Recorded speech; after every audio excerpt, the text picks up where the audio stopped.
Street food stalls నుంచి పెద్ద restaurants వరకు ఎక్కడ చూసినా కల్తీ ఫుడ్, అపరిశుభ్రమైన కిచెన్లే కనిపిస్తున్నాయి. హోటల్స్, రెస్టారెంట్స్లతో తనిఖీలు చేస్తున్న అధికారులు శాంపిల్ సేకరించి నాచారంలోని ఫుడ్ టెస్టింగ్ సెంటర్కు పంపిస్తున్నారు. రాష్ట్రంలో ఒక్కటే సెంటర్ ఉండటంతో రిపోర్ట్స్ లేట్గా వస్తున్నాయి. దీంతో గ్రేటర్ పరిధిలో మరో 6 మినీ ఫుడ్ టెస్టింగ్ ల్యాబ్స్ ఏర్పాటు చేయనున్నారు అధికారులు.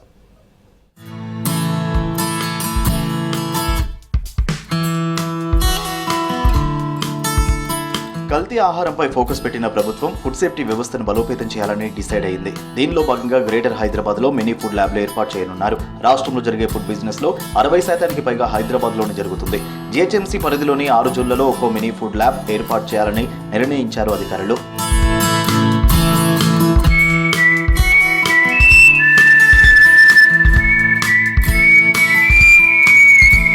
జీహెచ్ఎంసీ రాష్ట్ర ఆరోగ్య శాఖ ఆధ్వర్యంలో ఏర్పాటు కానున్న ఈ మినీ ఫుడ్ టెస్టింగ్ సెంటర్లు త్వరలోనే అందుబాటులోకి రానున్నాయి. ఒక్కో ల్యాబ్ కోసం 7,500 నుంచి 10,000 స్క్వేర్ ఫీట్ల బిల్డింగ్ కావాలని జీహెచ్ఎంసీని కోరింది ఆరోగ్య శాఖ. ఒక్కో ల్యాబ్ ఏర్పాటుకు 4 నుంచి 5 కోట్ల రూపాయలు ఖర్చు అవుతుందంటున్నారు అధికారులు. ఒక్కో సెంటర్లో 50 మంది సిబ్బంది పనిచేస్తారని తెలిపారు అధికారులు.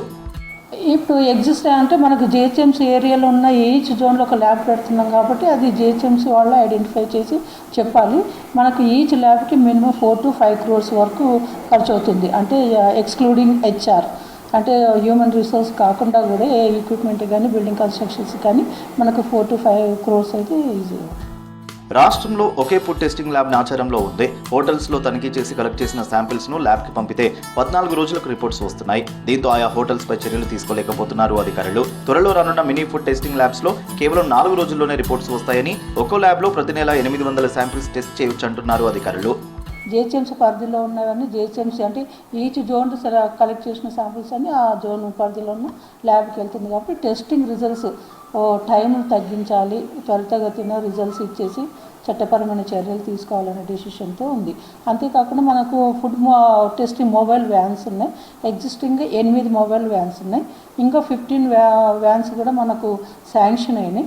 అవి కూడా అండర్ ప్రాసెస్లో ఉన్నాయి. గ్రేటర్ హైదరాబాద్ పరిధిలో జోనల్ కమిషనర్లకు ఫుడ్ సేఫ్టీ అథారిటీ అధికారాలు ఇచ్చింది. ఇక నుంచి ఫుడ్ సేఫ్టీ ఆఫీసర్లు ఆయా జోనల్ కమిషనర్ కింద పనిచేయాల్సి ఉంటుంది.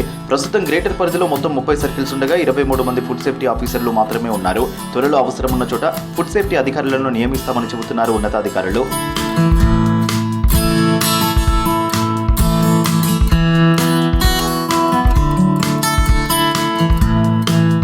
రాష్ట్రంలో 8 ఫుడ్ సేఫ్టీ ఆన్ వీల్స్ వ్యాన్లు ఉన్నాయి. మరొక 15 కొత్త వ్యాన్లు తీసుకురానున్నారు అధికారులు. వీటితో వాటర్, కుకింగ్ ఆయిల్, సాసులతో పాటు ఇతర టెస్టులు వెంటనే చేసే అవకాశం ఉందంటున్నారు.